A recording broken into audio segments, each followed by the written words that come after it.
உலகம் முழுவதும் வாழக்கூடிய ஸ்ரீ குபேரன் டிவி நேயர்கள் அனைவருக்கும் உங்கள் தாம்பரம் ஸ்ரீ வாராகி ஈசனேசன் சுவாமியுடைய நல்லாசிகள், வாழ்த்துக்கள். ஜெய் வாராகி, ஜெய் ஜெய் வாராகி. பொதுவாக ஒரு மங்கள சொல் உண்டு, தை பிறந்தால் வழி பிறக்கும் அப்படின்னு. ஏன் அப்படி சொல்கிறாங்கன்னா, காலபுருஷனுக்கு 10வது வீடாக இருக்கக்கூடிய மகர ராசிக்கு சூரியன் பிரவேசம் செய்யக்கூடிய அற்புதமான நன்னாள். கர்மாதிபதி சனி பகவான் தலையெழுத்து ஒரு இந்த பூமியில் ஒரு உயிரினம் பிறக்குதுன்னா அது ஆணோ பெண்ணோ அல்லது குழந்தையோ வாலிப பருவமோ எதுவாக இருந்தாலும் அவனுடைய கர்மா என்ன, அவனுடைய பாவத்துவம் என்ன, அவன் என்ன அனுபவிக்கணும், எதுக்காக பிறந்திருக்கிறான் அப்படின்னு தீர்மானிக்கக்கூடியவர் சனி பகவான். அதை கிட்ட இருந்து செயல்படுத்தக்கூடியவர் சூரிய பகவான். அவங்க 2 பேரும் சந்திக்கக்கூடிய அந்த அதனால தான் 10ஆம் இடம் கர்மஸ்தானம்னு வச்சாங்க. அப்போது இங்கே பார்த்தீங்கன்னாக்கா சனியுடைய வீட்டுக்கு சூரியன் செல்லக்கூடிய மாதம் தை மாதம். செவ்வாய் ஆட்சி உச்சம் இருக்கக்கூடிய ஒரு அற்புதமான ராசி. அப்படியாக இந்த மாதம் தை மாதம் நல்லபடியாக பிறந்திருக்கு, புது வருஷம் பிறந்திருக்கு. இந்த புது வருஷம் பிறந்ததோடு மட்டும் இல்லாமல் இந்த தை மாதத்தில் 2-3 நல்ல விஷயங்கள் நடக்குது. இந்த தை மாத ராசி பலனை நம்ம எப்படி பார்க்க போகிறோம், எப்படி கணிக்க போகிறோம்னாக்கா, தை மாதம் 5, 6, 7 3 நாட்கள், ஆங்கில தேதி 19, 20, 21. இந்த 3 நாட்களும் தை மாதம் 5, 6, 7 இந்த 3 நாட்களும் 5 கிரக சேர்க்கை நடைபெறுகிறது. அப்போ இந்த தை மாதம் இந்த 3 தேதியில் பிறக்கக்கூடிய குழந்தைகள் அற்புதமாக இருக்கும், யோகமாக இருக்கும். யாரெல்லாம் டெலிவரி வச்சுருக்கிறாங்களோ அவங்க ஒரு 2 தேதியை முன்ன பின்ன கூட சேர்ந்து வச்சுக்கலாம். ஏன்னா செவ்வாய் உச்சம் அஸ்தங்கமாயிட்டார், அது வேற ஒரு விஷயம். செவ்வாய் உச்சம் பெற்று அஸ்தங்கமாகியிருக்கிறார். 5 கிரக சேர்க்கை இந்த தை மாதத்தில் 5 கிரக சேர்க்கை நிகழுது 3 நாட்கள். அதன் பிறகு 4 கிரக சேர்க்கையாகவே தை மாதம் முழுவதும் ஓடுது. செவ்வாய் சூரியன் சுக்கிரன் புதன். அப்போ இந்த தை மாதம் முழுவதுமே 4 கிரக சேர்க்கை அதிசிறப்பாக இருக்குது. இதில் 2 விஷயம், ஒன்று சூரியன் இருப்பது, இன்னொன்று செவ்வாய் உச்சம் பெறுவது. அப்போ இந்த தை மாதத்தை பொறுத்த வரையிலும் பல அதிசயங்கள் உங்கள் வாழ்க்கையில் நீங்கள் எதிர்பார்க்கக்கூடிய பல அதிசயங்கள், அல்லது நீங்கள் ரொம்ப பிரம்ம பிரயத்தனம் பண்ணுறீங்க, ஒரு வறுமையில் இருக்கிறீங்க, ஒரு கஷ்டத்தில் இருக்கிறீங்க, ஒரு நெருக்கடியில் இருக்கிறீங்க, ஒரு காம்ப்ளிகேட்டடான ஒரு சுச்சுவேஷனில் இருக்கீங்க, அல்லது ஏதோ ஒரு குடும்ப சூழ்நிலை, பசங்களை பற்றிய கவலைகளாக இருக்கலாம், பிள்ளைங்க சொல்கிற வச்சு கேட்காததாக இருக்கலாம், ஏதோ ஒரு காம்ப்ளிகேட்டட் ஒரு பிஸ்னஸாக இருக்கலாம், ஒரு லோனாக இருக்கலாம், சம்திங் ராங். அப்போ அந்த மாதிரி ஒரு காம்ப்ளிகேட்டடான ஒரு மனக்குழப்பம் அல்லது ஒரு கடுமையான சுச்சுவேஷனில் கால சூழ்நிலையில் இருக்கக்கூடிய உங்களுக்கு இந்த தை மாதம் ஒரு மிகப்பெரிய அதிசயமாக அமையப்போகிறது. ஏன்னா இந்த 4 கிரக சேர்க்கை 5 கிரக சேர்க்கையெல்லாம் டோட்டலாக உங்களை சேஞ்ச் பண்ணி கொடுத்துரும் லைஃப்பை. அப்போ நீங்கள் எந்த மாதிரி வழிபாடுகள் செய்யலாம்? வீரபத்திரர் வழிபாடு செய்யலாம். உங்கள் ஊருக்கு அருகாமையில் வீரபத்திரர் ஆலயங்கள் இருக்குமே. ஆனால் வீரபத்திரர் ரொம்ப ரேர். ஏதோ ஒரு சில ஆலயங்களில் தான் வீரபத்திரர் சன்னதி இருக்கும். இப்போ கூட நான் நியர்பையாக ஏதோ ஒரு கோவிலுக்கு போயிட்டு வந்தேன். சங்கரன் கோவில் பக்கத்தில் கரியவளம்பேட்டைன்னு ஒரு ஊருன்னு நினைக்கிறேன், ஐ திங்க். அங்கே அந்த வீரபத்திர சன்னதி வாசல்லே இருக்குது. சங்கரன் கோவிலே கூட வீரபத்திர சன்னதி இருக்குதுன்னு நினைக்கிறேன். அப்போது இந்த தை மாதம் பொதுவாக மிகப்பெரிய ஒரு நெருக்கடியில் இருக்கிறீங்க, ஒரு கஷ்டத்தில் இருக்கிறீங்கன்னா நீங்கள் வணங்க வேண்டிய தெய்வம், அதிர்ஷ்டமான தெய்வம் வீரபத்திர சாமி. அப்புறம் நிச்சயமாக உங்கள் அனைவருடைய வாழ்விலும் மிகப்பெரிய நல்ல மாற்றங்கள் காத்திருக்குது. உங்கள் அனைவருடைய வாழ்க்கையில் நீங்கள் வேர்ல்டு வைடு எங்கே இருந்தாலும் சரி தான், நீங்கள் எந்த சுச்சுவேஷன்ஸ் இல்லை எந்த மாதிரியான பொசிஷனில் இருந்தாலும் சரி தான், உங்களுக்கு என்ன நீடு, டிஃப்ரெண்ட்டான நீட்ஸ் இருக்கும், டிஃப்ரெண்ட்டான ஒப்பீனியன்ஸ் இருக்கும். ஸோ உங்களுடைய தேவைகள் எதுவாக இருந்தாலும் கவலை வேண்டாம் அன்பு பக்தர்களே. இந்த தை பிறந்துடுச்சு, இனிமேல் உங்கள் வாழ்க்கைக்கு நல்ல காலம் பிறக்க போகுது.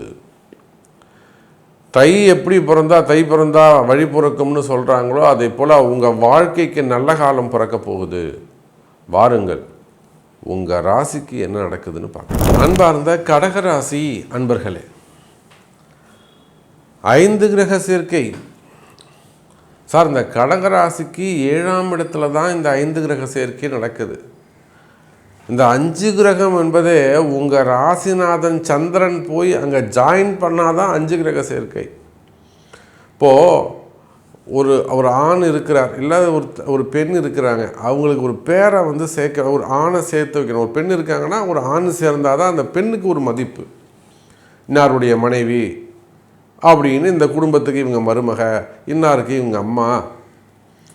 அப்போ ஒரு ஆண் சேரணும். அதே போல் ஒரு குறிப்பிட்ட ஒரு ஆண் இருக்காருன்னா ஒரு மனைவி, ஒரு பெண் போய் சேரணும். இன்னாருடைய கணவன், இன்னாருடைய மருமகன், இவங்க மாப்பிள்ளை இது. அப்போ அதை போல் இந்த 5 கிரக சேர்க்கை எங்கே நடக்குதோ அதில் உங்கள் ராசிநாதன் சந்திரன் போய் சேர்ந்ததுக்கு பிறகு தான் அது 5 கிரக சேர்க்கையாகவே நிகழ்கிறது. சார், அந்த குறிப்பிட்ட 3 நாள் தான் சார் இந்த கடகராசிக்கு யோகமான நேரம். அந்த 3 நாளில் நீங்கள் என்னெல்லாம் செய்ய போகிறீங்களோ, உங்கள் பிரச்சனையை மாற்றுவதற்கு, உங்கள் வாழ்க்கை தலையெழுத்தை மாற்றுவதற்கு நீங்கள் என்னெல்லாம் யோசித்து வச்சுருக்கீங்களோ, என்னெல்லாம் பிளான் பண்ணி வச்சுருக்கீங்களோ இப்போவே பிளான் பண்ணுங்கள். ப்ரீ பிளான் பண்ணுங்கள், முன்கூட்டியே சிந்தித்து வையுங்கள். அந்த 3 நாள் நம்ம இந்த வழிபாட்டை செய்ய போகிறோம், இந்த பூஜையை கையில் எடுக்க போகிறோம். இந்த பொதுவாக இந்த கடகராசி என்பர்கள் இந்த 5 கிரக சேர்க்கையில் நீங்கள் வெற்றி பெற வேண்டும் என்று சொன்னார். ஏன்னா இந்த 7ஆம் இடத்தில் உங்கள் கடகராசிக்கு 7ஆம் இடத்துல தான் இந்த 5 கிரக சேர்க்கை நிகழ்கிறது. உங்கள் ராசிநாதன் போய் சேர்ந்தால் தான் 5 கிரக சேர்க்கையாக அமைகிறது. அதோடு மட்டுமல்லைங்க, 2ஆம் அதிபதியாக வரக்கூடிய, தனாதிபதியாக வரக்கூடிய, ஏகாதிபதியாக வரக்கூடிய சூரியன் மகர ராசியில் அற்புதமான மாதம் தை மாதம். பொதுவாகவே கடகராசிக்கு தை மாதம் அதிர்ஷ்டமான மாதம். நீங்கள் தை மாதமே பிறந்திருப்பீர்களே, ஆனால் அது இன்னும் பல அதிர்ஷ்டத்தை கொடுக்கும். பொதுவாக கடகராசிக்கு இப்போ ஒரு ராசிக்கும் ஒரு மாதம் அதிர்ஷ்டத்தை கொடுக்கும்னா கடகராசிக்கு தை மாதம் அதிர்ஷ்டம். அதோடு மட்டுமல்ல, செவ்வாய் பகவான் இருக்கார். யாருங்க செவ்வாய்? யாருங்க? 4 9 கூடியவன், பாக்யாதிபதி. 4 9 கூடியவன், 4 10 கூடியவன், சாரி ஆமாம் 5 10 கூடியவன். 5 10 கூடிய செவ்வாய் அவரும் எங்கே இருங்க? 7ஆம் இடத்துல உச்சம் பெற்றிருக்கிறார். பஞ்சமாதிபதி, கர்மாதிபதி, தர்மாதிபதி உச்சம் பெற்றிருக்கிறார். அனாஸ்தங்கம். அப்போ நிச்சயமாக கடகராசி என்பவர்களை இந்த தை மாதத்தில் ஏதோ ஒரு நல்ல நிகழ்ச்சி நடக்கப் போகுது. இந்த தை மாதத்தில் ஏதோ ஒரு நல்ல விஷயம் உங்களுக்கு கைகூட போகுது. அது நீங்கள் மிகவும் எதிர்பார்க்கக்கூடிய சப்ஜெக்டாக இருக்கலாம். மேபி ஒரு வம்பு வழக்காக இருக்கலாம், ஒரு கோர்ட்டு கேஸாக இருக்கலாம், அல்லது ஜாப் ரிலேட்டடாக வரக்கூடிய என்கொயரிகளாக இருக்கலாம், இல்லது சிறை தண்டனைகள், இல்லை அந்த ஜாமீன் சம்பந்தப்பட்டதாக இருக்கலாம், வம்பு வழக்குகள், போலீஸ் கேஸாக இருக்கலாம், அண்ணன் தம்பிகை சம்பந்தப்பட்ட வம்பு வழக்குகளாக இருக்கலாம், அல்லது சினிமா துறையை சார்ந்தவர்களாக இருக்கலாம், துறை சார்ந்ததாக இருக்கலாம், டிபார்ட்மெண்ட் வைஸ் நடக்கக்கூடிய என்கொயரிகளாக இருக்கலாம், இல்லை பணங்காசு கொடுத்து ஏமாந்த விஷயங்களாக இருக்கலாம், வரவேண்டிய பணங்காசுகளாக இருக்கலாம், அல்லது டாக்குமெண்ட் ரிலேட்டடாக இருக்கக்கூடிய ப்ராப்ளமாக இருக்கலாம். அப்போ ஏதோ ஒரு வகையில் உங்கள் எதிரியை நீங்கள் வெல்ல வேண்டும் என்று சொன்னால், ஜெயிக்கணும் என்று சொன்னால், அந்த ஜெயிக்கிறதுக்கான ஒரு மாதமாக இப்படி கூட சொல்லலாமே. கடகராசி என்பர்களே, நீங்கள் ஜெயிக்கக்கூடிய மாதம் தை மாதம். அழகாக சொல்லலாமே, நீங்கள் கடகராசி என்பர்கள் ஜெயிக்கக்கூடிய மாதம். சார் 5-10 செவ்வாய், ராசிநாதன் சந்திரன், 2ஆம் அதிபதி. அதோடு மட்டும் இல்லைங்க, 4-11 சுக்கிரன், 3-12 புதன். இந்த புதன் மட்டும்தான் உங்களுக்கு அசுபராக இருக்கார். ஆனால் அவரும் அஸ்தங்கம் 0 செயலிழந்து விடுகிறார். கம்யூனிகேஷன்ஸ், ஐடி செக்டரில் ஒர்க் பண்ணக்கூடியவங்க, இன்ஜினியர்ஸாக ஒர்க் பண்ணக்கூடியவங்க, சாஃப்ட்வேர் டெவலப்பர் பண்ணக்கூடியவங்க, ஓன் பிஸ்னஸ் பண்ணக்கூடியவங்க, ஐடி பிஸ்னஸ் பண்ணக்கூடியவர்கள், எக்ஸ்போர்ட் இம்போர்ட் பண்ணக்கூடியவங்க, டிசைனர்ஸு, ஆர்கிடெக்ட் அந்த ஜாப் பண்ணக்கூடியவங்க, அட்வொகேட்ஸு, ஆடிட்டர்ஸ், அதே போல் டீச்சர்ஸ், கதாசிரியர்கள், இசையமைப்பாளர்கள், கலைத்துறையை சார்ந்தவர்கள், ஆன்மீகத்தில் ஈடுபட்டிருக்கக்கூடியவர்கள், ஆலயங்களில் ஜாபில் இருக்கக்கூடியவங்க, HRNCயாக இருக்கலாம், திருப்பதியாக இருக்கலாம், TTDயாக இருக்கலாம், ஆன்மீக மடாதிபதிகளாக இருக்கலாம், அந்த இடத்துல நிர்வாகத்தில் ஒர்க் பண்ணக்கூடியவங்களாக இருக்கலாம். அப்போ இந்த புதன் சார்ந்த விஷயங்கள், அதே போல் ஹோட்டல் ஃபீல்டு, செவ்வாயுடைய சாரம், நெருப்பு, பெட்ரோலியம் ப்ராடக்டாக இருக்கலாம், அல்லது நிலக்கரி சுரங்கங்களாக இருக்கலாம், அனல் மின் நிலையங்களாக இருக்கலாம். அப்போது பூமி சார்ந்த கனிம வளங்களாக இருக்கலாம், குவாரிகள், க்ரஷர்ஸு, மலைகள், ஃபாரஸ்ட் ஆஃபீஸர்ஸ். பாருங்கள் எப்படியெல்லாம் இந்த காரகத்துவம், எப்படிலாம் இந்த கிரகம் வேலை செய்யுது. அழகாக விளையாட உள்ளே போக போக விளையாடிக்கிட்டே இருக்கும் கிரகம். ரொம்ப இன்ட்ரெஸ்டடாக இருக்கும். அப்போ கடகராசி என்பர்களை ராசிக்கு 7ஆம் இடத்தில் அமையக்கூடிய அந்த 5 கிரக சேர்க்கை இந்த தை மாதம் உங்களுக்கு ஒரு காண கிடைக்காத வரப்பிரசாதம். அற்புதமாக இருக்க போகுது, வளர்ச்சியை தரப்போகுது. அப்போ உங்களுக்கு என்ன தேவை, உங்களுக்கு என்ன நடக்கணும்? அப்போ இப்படி கூட சொல்கிறேனே, இன்னொரு நல்ல வாய்ப்பை சொல்லித்தரேன். கடகராசி அன்பர்களை பொறுத்தவரையில் புனர்பூச நட்சத்திரமாக நீங்கள் இருப்பீர்களேயானால் குரு பகவானை, ஆதித்யாதி நவகிரகங்கள் இருக்கக்கூடிய குரு பகவானை வழிபாடு செய்வது சிறப்பு. ஆலங்குடிக்கு போயிட்டு வாங்க, திட்டைக்கு போயிட்டு வாங்க.